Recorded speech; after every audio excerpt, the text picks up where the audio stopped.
Why aren't you doing This it? episode is not about me. Yes, Focus. This is Cliff Shine.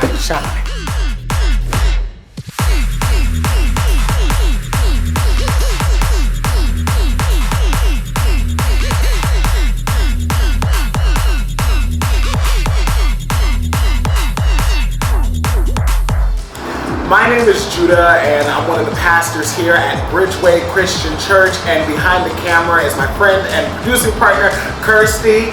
Say hi, Kirstie. Hi. I go through this all the time. Give me the camera. No. Hi. Give it back.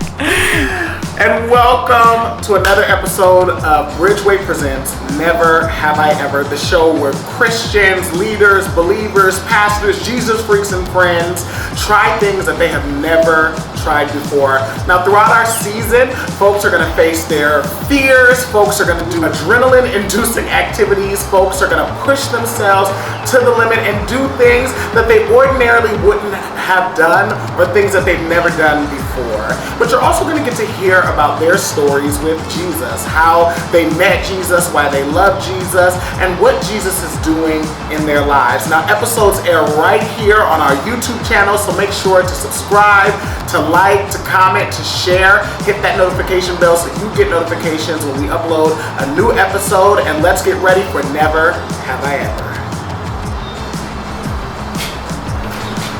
I hate this Will you ever learn? So I'm super excited for our episode's guest today. He is my friend, and I want to introduce you all to Cliff Woodward. Woo! What's up? I almost called you Woodward or something. I don't know. Woodward. Just don't say Woodard. People say Woodard, and I'm like that. You want that second W. I have a second W. You want that second W. All right, so Cliff, thanks for being with us. Absolutely, happy to be here. Never have I ever. I think you're going to regret it later, but for the time, 100%. right? But for the time, listen, let's enjoy it. What do you do here at Bridgeway? I'm the high school pastor.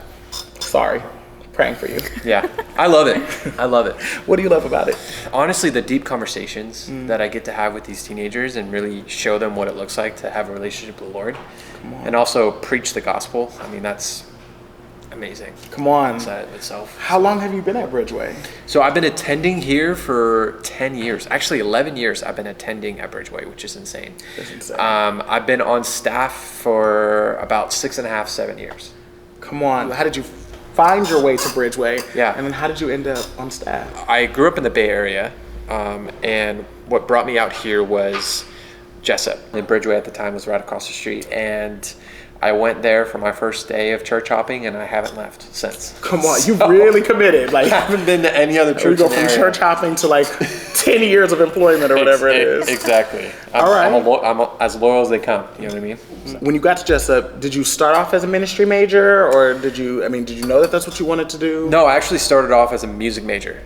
I play the drums. I've been playing drums since I was 6, and I wanted to be a music major. But within a week, I was kind of like, no, because I knew nothing.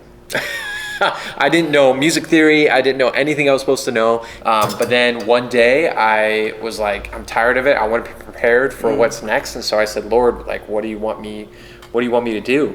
And literally within 2 weeks, Judah, like 2 weeks, I had people coming up to me saying, you're going to be a youth pastor.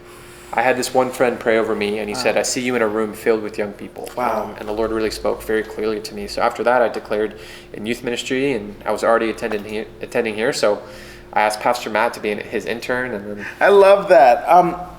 What do you feel like is the hardest thing about doing youth ministry? a lot of things come to mind. But I would say something that currently that I'm just trying to figure out is I got married in 2021, and just having that transition from being a single youth pastor to a married youth pastor was quite the transition.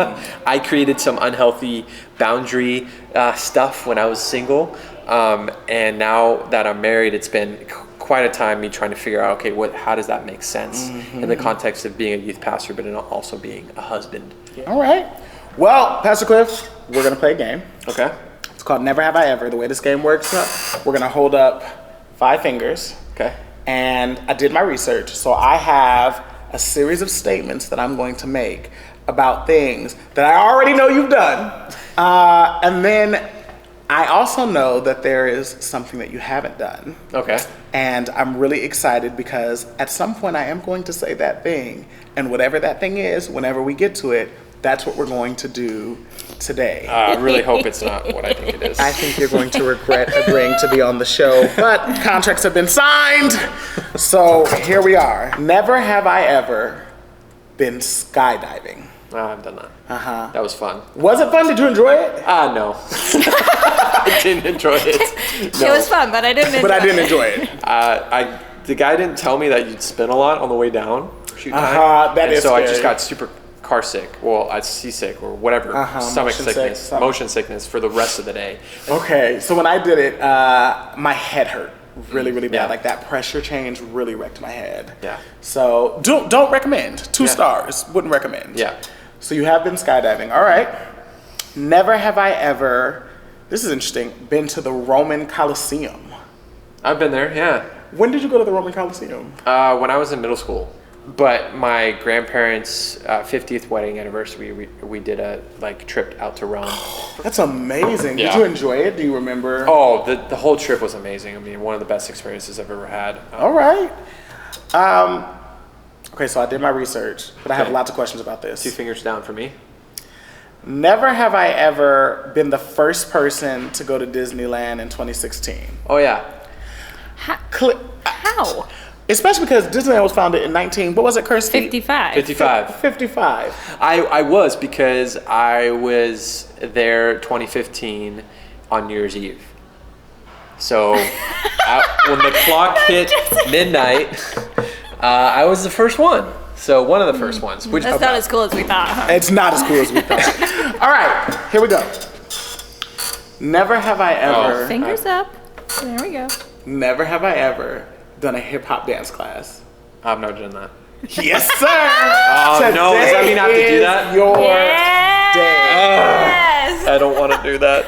This is going to be interesting. It is going to for be sure. interesting. It's going to be entertaining, at least for me. Yeah. I'm excited. And me. Glad I'm you're here. excited. Well, let's go.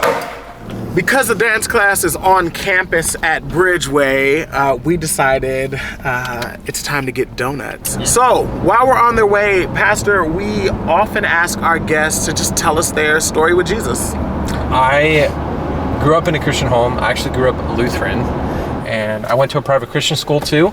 So I was talking about Jesus every day of the week. My faith really took off when I started playing drums for the youth group that was associated with my school. A lot of people have those things in their stories with the Lord where it's like they were doing something really bad and then, God grabbed them and now they're going a different direction. I really don't have those moments in my story. It's just kind of like once 8th grade hit, like I really wanted to go all for the Lord. My high school years, I really devoted in serving God. And honestly, most of my life, I always thought, oh, my story's so boring. But people who have had those other types, very extreme stories have told me, actually there's beauty in that consistency in your life. There's beauty in God, and you pursuing God in every aspect of your life. And that's really what brought me to where I'm at today. I think the Lord always reminds me that what He's done and His calling on my life is purposeful, and I don't need to think that this isn't good enough. That's You know right. what I mean? But I think what's important, Pastor, is that just because you've been raised in a Christian home doesn't mean that your life has been easy. Yeah. Right? And so one of the questions that we ask our guests is, what is something that the Lord has had to work with you through, bring you through? The first one is when I was in 8th grade, as you can already tell, that was a pretty important moment, 8th and 9th grade for me. My grandmother passed away. Wow. And that was a really difficult time for me. But I remember it being very abrupt, and it was really hard for me to handle. A year later, my grandfather passed, and just that was really extreme for me, and I didn't fully process those impacts until I was in college. Just because I swallowed it, I pushed it down. Yeah. Because I didn't want to deal with it. What was cool about it is the Lord kind of brought me back to the reality of how much of my grandparents had an impact on my life. My grandmother, I love actually the fact we're going to get donuts because my grandmother and grandfather used to take me to donuts after school every day when they picked me up. Yeah. I love that. And so that's cool. my grandparents were my best friends, and So that is something that the Lord has really brought me through. I think the other thing is my own identity. Because of being, kind of bullied in high school and middle school and stuff, I had this thought process of like, I am who other people say I am. Yeah. And I've always been one of those people who've been really hard on myself, or I'm just kind of, I'm down on myself. I say things I shouldn't say about myself, or whatever that is. And it allows me to not really see God's potential in me, but also it hurts me and the people around me. And so that identity piece, I wouldn't say that I've mastered. I think I still deal with it in some moments of my life. But I do have those people in my life that tell me the truth. Yeah. And my wife being one of them, where, she's in the past told me, she's like, no, that's not who you are. Stop thinking that. Come on. I'm not going to allow you to think that of yourself. Like, yeah. I love that, Pastor. Well, look, I'm ready for some donuts. Yeah, let's get some donuts. Let's do that. Let's do it.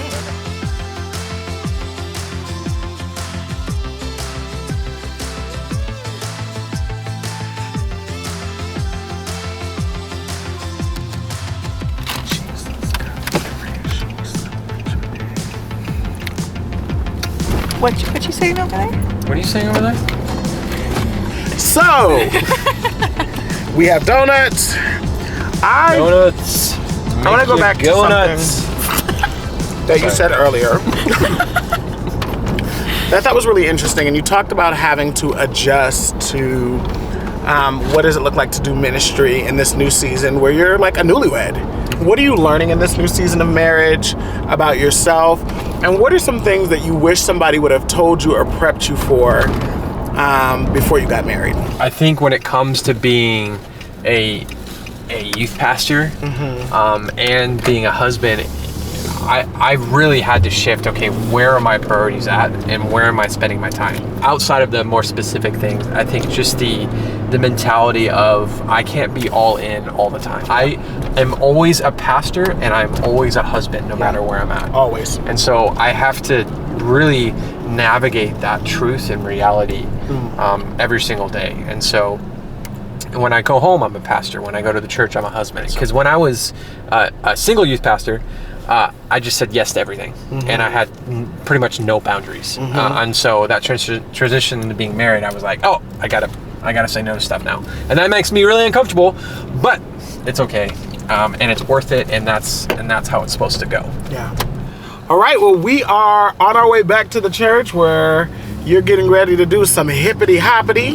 Boogie. Boogie.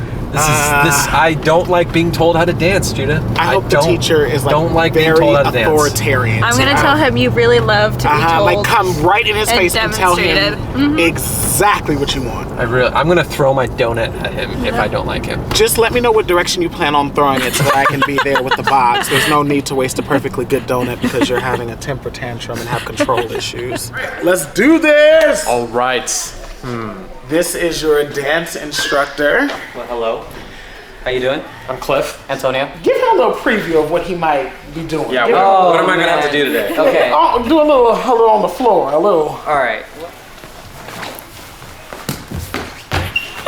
Your turn. What? How am I supposed to do that? And before you do, you need to wear the appropriate Attire. attire for break dancing. Okay. Right. Yeah, this is great. This is my dancing skills right here. Oh man. This is what I'm going to do. Listen, everybody starts somewhere. Jumpy jacks. By Jumpy the end of this jacks. dance, you'll be doing that. Yes. Yeah.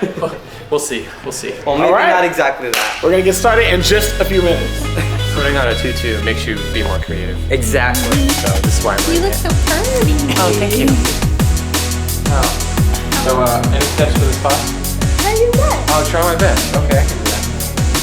Okay. Try my best. Yay!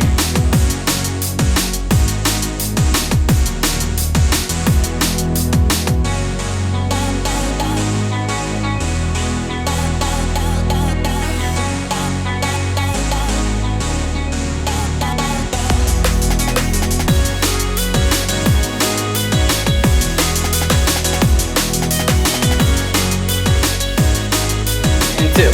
There you go. Got it. Good job. And one, and two, and step, step, Step.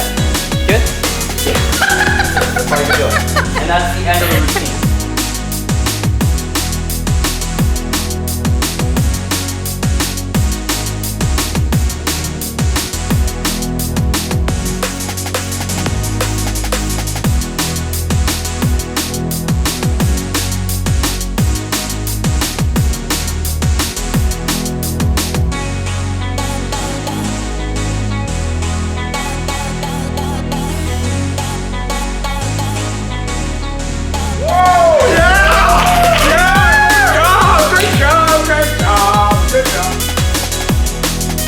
All right, Pastor Chris, so this is our rapid fire section of our time together. So first thing that comes to mind is kind of a this or that type of thing. So let's get started. Spicy or mild? Spicy. Bald or no facial hair? Pick one. Bald. Okay. Sweating or freezing? Freezing, absolutely. Thin pizza crust or thick pizza crust? Thick. Coffee or tea? Tea. Pepsi or Coke? Pepsi. What made you decide, you and your wife, you and your family, decide to make Woodward your home? Man, well, for me, when I first came here, I really fell in love with how Lance preached the Word of God. I never heard it preached that way before, and it was something unique, and I always learned something when I was here, and that was really important to me. But I think, honestly, that didn't keep me. I think what kept me here was being able to serve on the worship team with Jake, and really finding community. That's what kept me here. I love that. I love that. Well, you have conquered something that you never have done before. That was really awkward. You did amazing. I did better than I expected. You did better than I Yeah. expected. Yeah. Although my expectations were very low, but you did really, really well. Thanks again, Pastor Cliff. We'll see you Absolutely. next time for Never Have I Ever. Bye. Give us some moves. Do you want a revolution? Do you want a revolution? Woo! Yikes.